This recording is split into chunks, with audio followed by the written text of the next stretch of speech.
凌晨2點40分，飛機剛落地，我的手機才連上訊號，保全的電話就打了進來。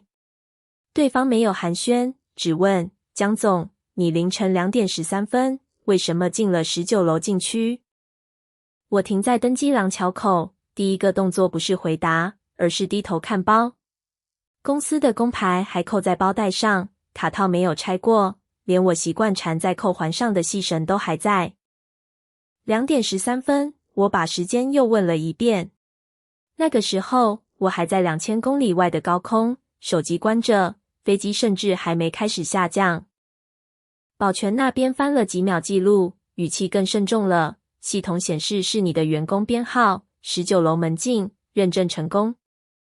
我讓保全把原始時間先鎖住，不要覆蓋，也不要因為我人在外地就把事件直接標成誤報。越是不合理的記錄，越不能先替他找舒服的解釋。監視器呢？我問。只要有畫面，至少能知道門前站的是誰。答案卻比刷卡記錄更麻煩。那段時間，監視器正在維護。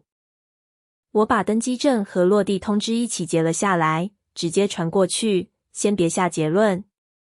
把這筆記錄保留，我要知道除了刷卡之外，現場還有什麼能交叉驗證。電話那頭沉默片刻，才說19樓監視器正在臨時維護，2點13分前後沒有有效畫面。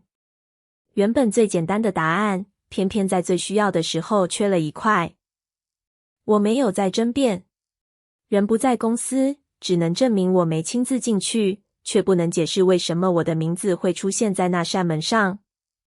走出機場時，我把工牌從包帶上取下來，握在掌心，卡在我手裡。門禁記錄也是真的存在，這兩件事不可能同時代表同一件事。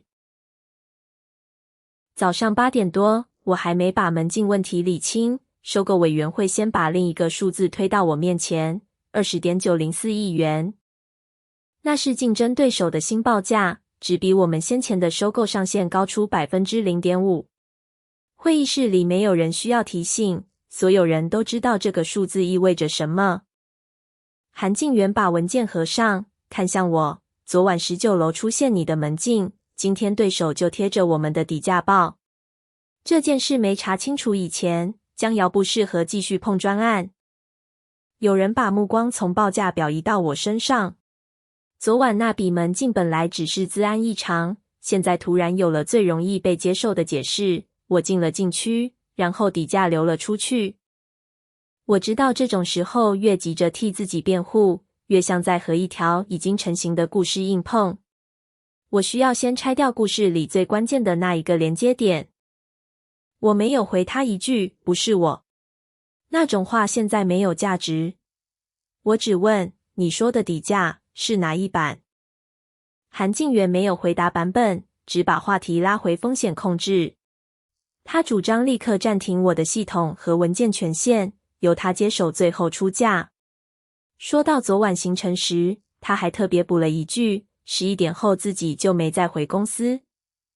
林瑞最後把決議念得很清楚，這不是定罪。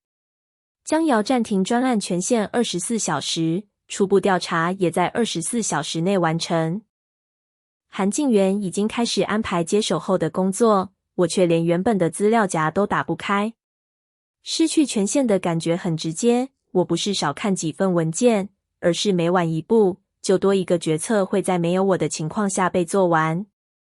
我的賬號很快被切斷，原本由我負責的文件、模型、會議權限，一項一項變成灰色。韓靜元拿走的不是一張椅子，而是最後出價前最關鍵的一整天。我把電腦合上，問陳彥洲，你還能看估值版本嗎？他點頭。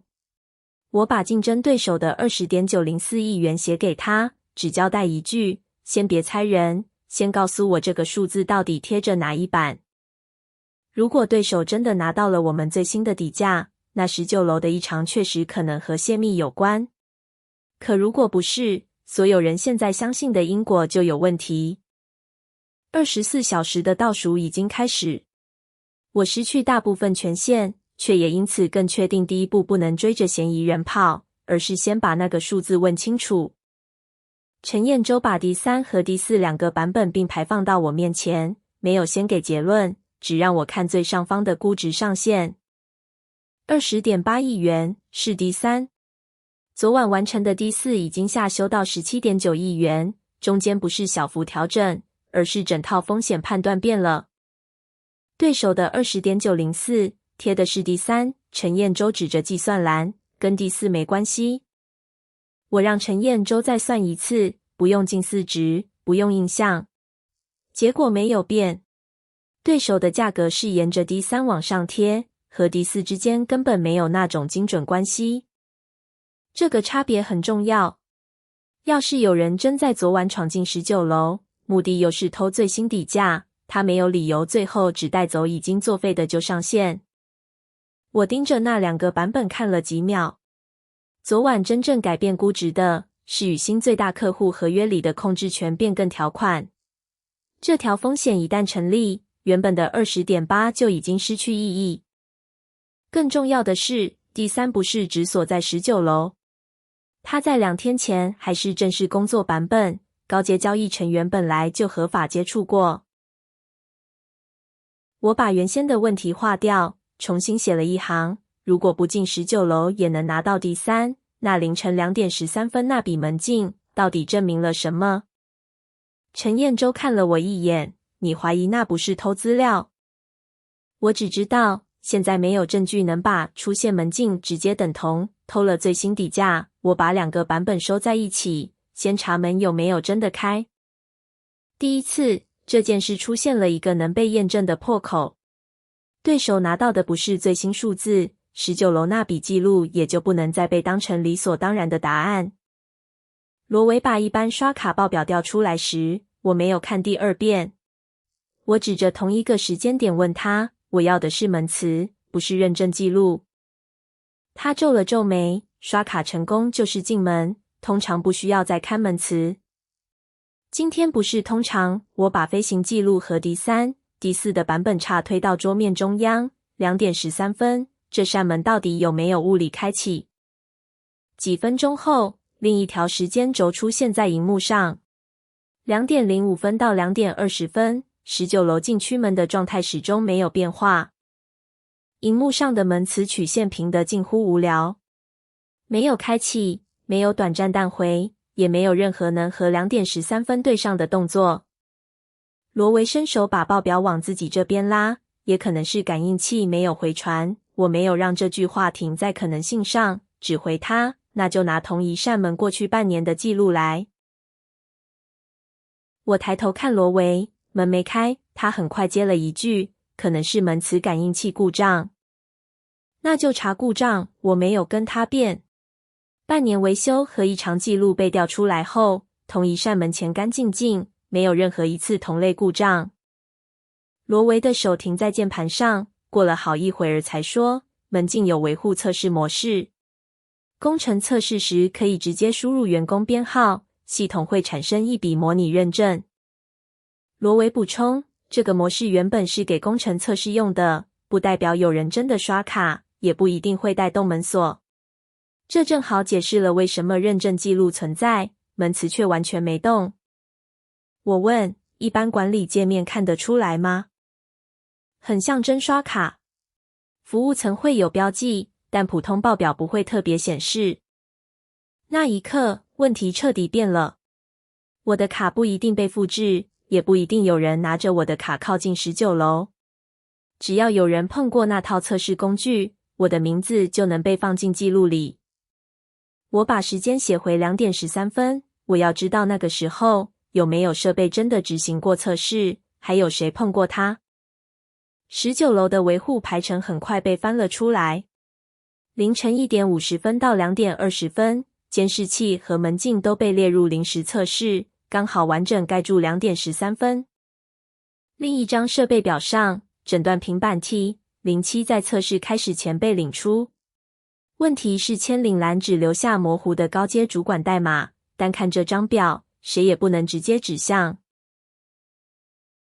我把維護時間和門禁異常疊在一起看。監視器失效，測試工具被領出，模擬記錄可能存在第一次出現一條完整到足以被查證的技術路徑。我沒有要求羅維替我猜名字。既然公司內部記錄含糊，就換一套不歸同一個部門控制的資料。地下停車場由物業系統獨立管理。我請林瑞協助調出凌晨的車輛進出時間，先看案發前後到底有哪些高階主管回過公司。記錄往下捲到1點48分時，韓靖遠的車牌出現了。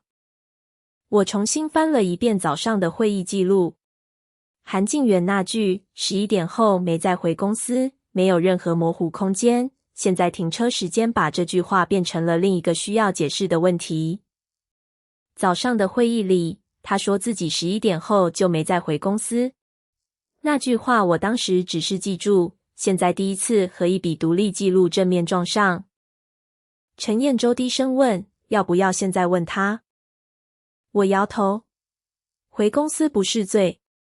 他可以有100個正常理由。我現在去問，只會先告訴他我們查到哪裡。韓靖遠已經進入疑點中心，但一條停車記錄還不能替我完成推理。我需要第二條不靠同一套系統，也不靠他自己說法的線。第三的列印記錄給了我下一個入口。前一晚8點11分，韓靖遠用自己的權限列印過一份完整第三。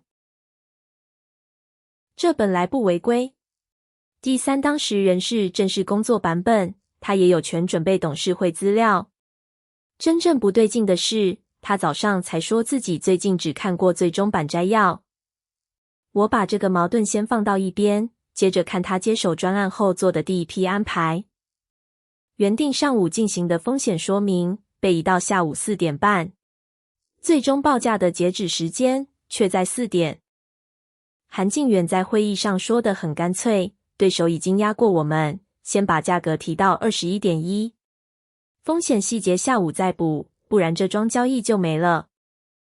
有人提醒還可以等風險說明再決定，韓靖遠卻只看着截止時間，等到4點半，對方早就把窗口關了。這句話聽起來像在保護交易，實際上卻把風險資訊排除在交易決策之外。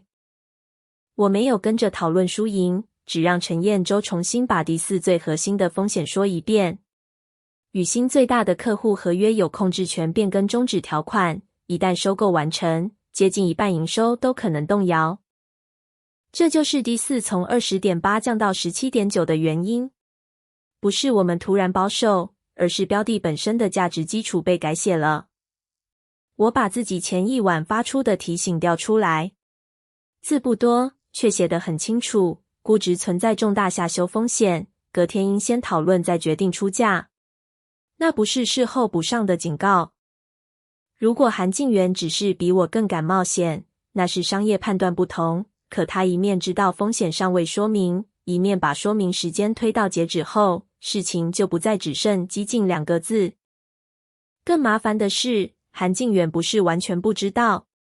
前一晚第四剛出現重大下修風險時，我已經傳過簡短提醒，要求隔天先討論再決定出價。他收到提醒，卻把風險說明推到截止之後。他持有第三，又在接手後第一時間要求追到21.1。我把幾個時間點排在紙上，沒有寫動機2個字。現在只能說，一個假設開始成立：如果我被踢出專案，誰最有機會在第四被正式討論前把價格送出去？答案看起來越來越集中，可我仍然沒有資格查看最關鍵的服務層記錄。再好的假設，沒有合法稽核權，也只能停在紙上。我去找林瑞時，沒有要求恢復權限，也沒有要求董事會先相信我。我只把3樣東西放到他面前：飛行記錄、門磁15分鐘沒有開門的記錄，以及競爭對手報價只對應第三的版本比對。如果我只是要證明自己清白，這些可能還不夠，我說。但如果有人能制造一筆假的門徑，再用一個舊版本逼公司追價，這已經不是我的人事問題。我刻意沒有提韓靖遠的名字。現在最重要的不是讓林瑞接受我的猜測，而是讓他接受一件更基本的事：門徑版本和報價之間已經出現無法用原說法解釋的矛盾。林瑞問得很直接，你要什麼？4類資料：原始服務稽核 T07 的位置記錄，公司電話的通聯中繼資料，第3列印回收記錄。不要恢復我的專案權限，讓陳彥洲和法務在旁邊看着，我也不碰受限系統。4小時之後，授權自動結束，林瑞又確認一次。我點頭。時間被切得越窄，我越不能浪費在任何需要靠猜的方向上。他沉默了一會兒，最後把授權範圍壓得很窄，4小時。所有查詢留痕，所有操作由法務見證。這不是拿回原本的權利，而是一個更小、更乾淨的窗口。只要4小時裡查不到東西，韓靖遠就會在截止前繼續推動加價。陳彥洲做到受監督終端前時，我把第一個問題放到最上面。2點13分，那筆門禁在服務層到底是什麼？原始服務稽核檔打開後，陳彥洲沒有先說話，只把2點13分那一列放大。認證類型不是 card， 而是 SIM。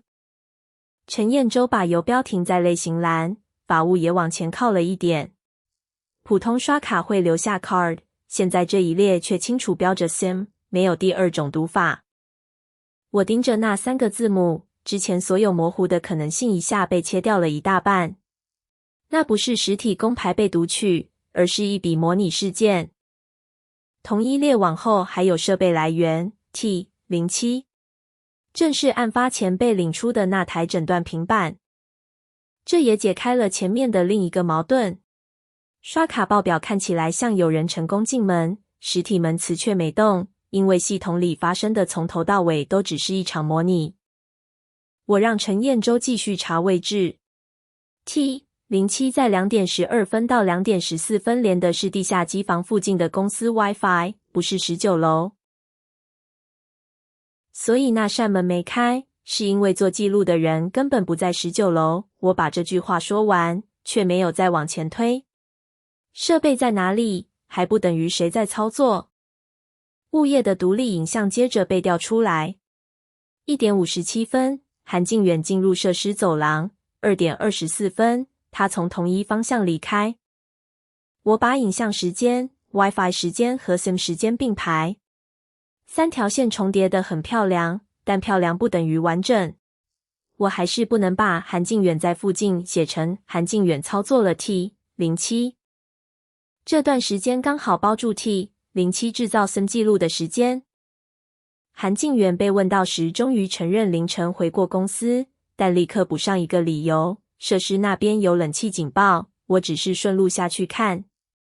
我沒有說他在撒謊。人在走廊，設備在地下，假刷卡發生，3件事已經靠得很近，卻還差最後一步。門禁這一條線，我們已經證明是假的。接下來必須回到D3，查那個舊數字到底怎麼跑到競爭對手手裡。我把 20.904 億元重新拆開，不再只看它比 20.8 高了多少。D3有一個很小的稅務4捨5入方式，昨晚做D4時已經被修正。那個差異不影響一般人理解報價，卻會留下版本的指紋。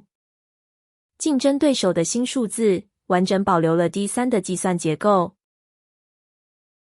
我把D4相同欄位拉到旁邊，那個計算方式已經被改掉，所以如果對方拿的是D4，最後的數字不會長成現在這樣。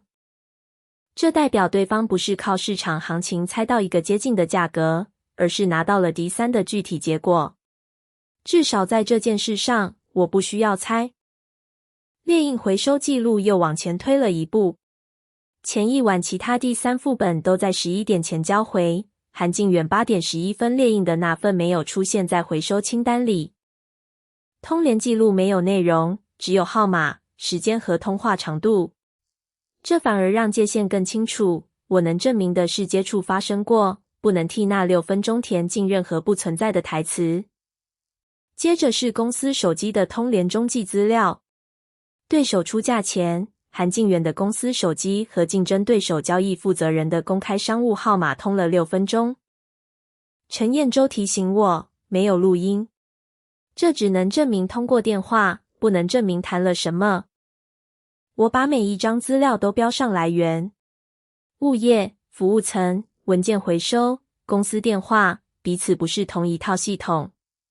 要把它們全都說成同一個技術故障，已經越來越困難。所以我們不寫通話內容，我把資料排回時間線，也不說一通電話就等於洩密。列印第三可以說是準備會議，打電話可以說是正常同業聯絡，凌晨回公司也可以說是設備警報。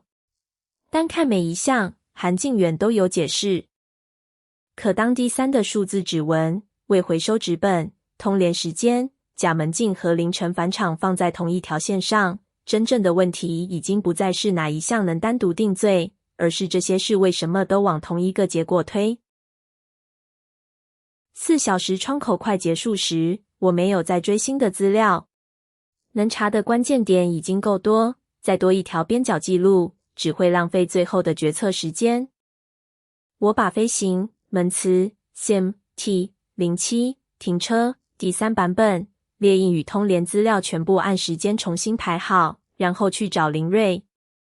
我甚至把所有帶判斷色彩的字刪掉，只留下時間、系統來源和結果。董事會不需要聽我形容韓晉元可疑，他們需要知道哪個決策現在還能被相信。我要提前開董事會，我說，不是請他們替我定罪誰，是請他們決定，現在這套資訊還值不值得拿20多億元下注。會議被拉到最終報價前，等所有人坐下時，距離截止只剩1小時。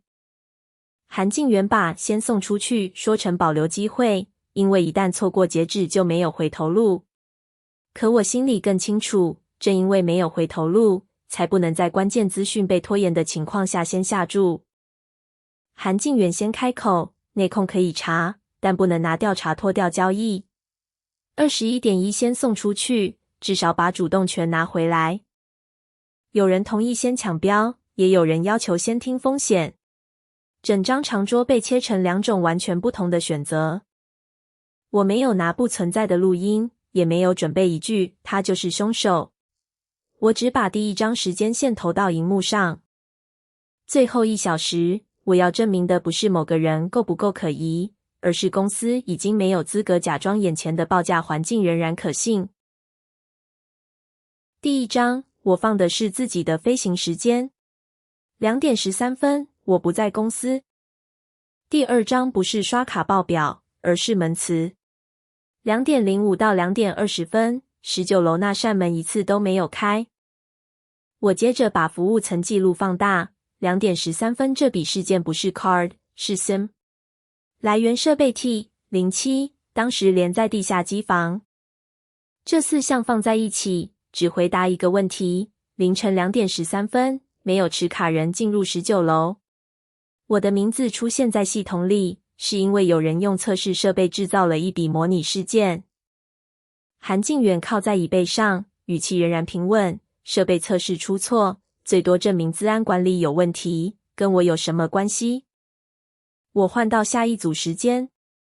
凌晨1點48分，他的車進停車場。1點57分，他進入設施走廊。2點24分離開。這些都來自不受19樓維護影響的獨立物業記錄。我已經說了，是冷氣警報。韓晉元打斷我。可以，我沒有和他爭這一點，所以再看第三。我沒有把韓晉元的返場影像放在最前面，因為那會讓整件事看起來像先選了人再找證據。只有先證明假門禁的機制，返場時間才有真正的意義。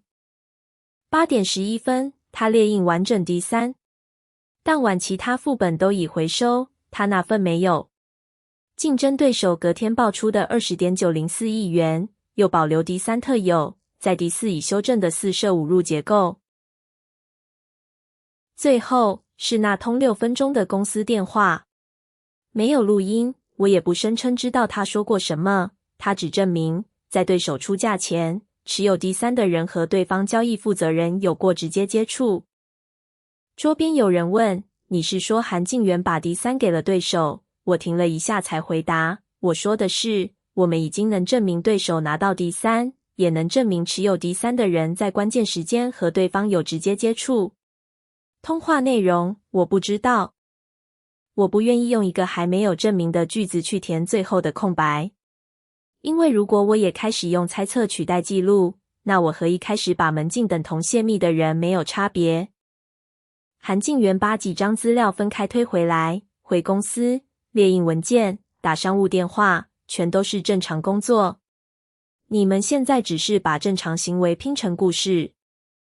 我把時間線最後3個節點圈起來，收到重大風險提醒，延後風險說明，要求先追價。這3件事不需要猜通話內容，也能回答一個更直接的問題：誰最需要在4點以前讓交易先發生？我沒有反駁他的每一個解釋，而是打開最後一頁。前一晚，我已經通知他第4有重大下修風險，他接手後卻把風險說明移到4點半，晚於最終報價截止，並要求在那之前先追到21.1。單看任何一件事，你都可以有理由。我看着他，也看着桌邊每一個人，但如果這真的是一串互不相干的巧合，為什麼每一個巧合最後都只替同一個人爭取到時間？會議室沒有人立刻說話。林瑞先收走了決策權，暫停最終加價。相關系統與文件立即凍結，韓靜遠停職，先聽第4風險報告。林瑞沒有要求韓靜遠當場認錯。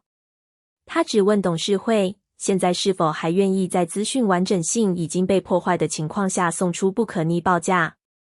表決的重心就此改了。第4被正式放上桌後，最大客戶的控制權變更條款在沒有被排到截止時間之後，董事會最終決定退出競標。那一刻，我沒有贏下一樁交易，我只是讓公司在還能停的時候真的停了下來。數週後，宇興最大的客戶正式啟動控制權變更條款。競爭對手雖然拿下交易，卻很快面臨重新議價與巨額減值。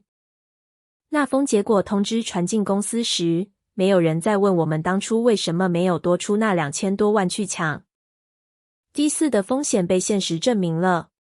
退出競標不是輸掉一場漂亮的交易，而是避開一筆本來可能被包裝成勝利的重大損失。當初最刺眼的那個 20.904， 幾週後看起來完全是另一種意思。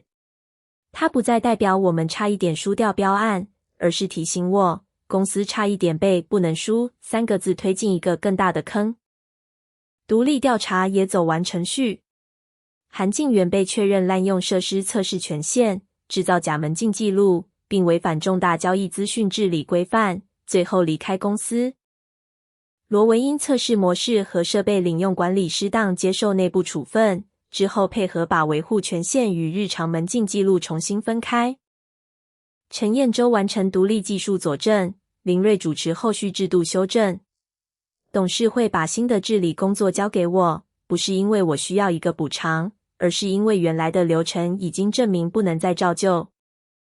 整改會議上，我沒有要求增加更多口號，我只要求每一種高風險操作都能被另一套獨立記錄驗證，讓任何人想把一條假記錄變成完整故事時，都必須跨過不止一道門。我要求門禁、文件版本、設備測試和重大交易權限彼此留下獨立記錄。以後任何人都不能只改動一個系統，就讓一個假的故事看起來完整。整理完最後一份流程文件，我從抽屜裡拿出那張工牌，重新扣回胸前。幾個星期前，他曾經讓所有人先懷疑我的名字。現在我留下它，是因為真正該被換掉的從來不是名字，而是一套能讓假記錄比人更像真相的制度。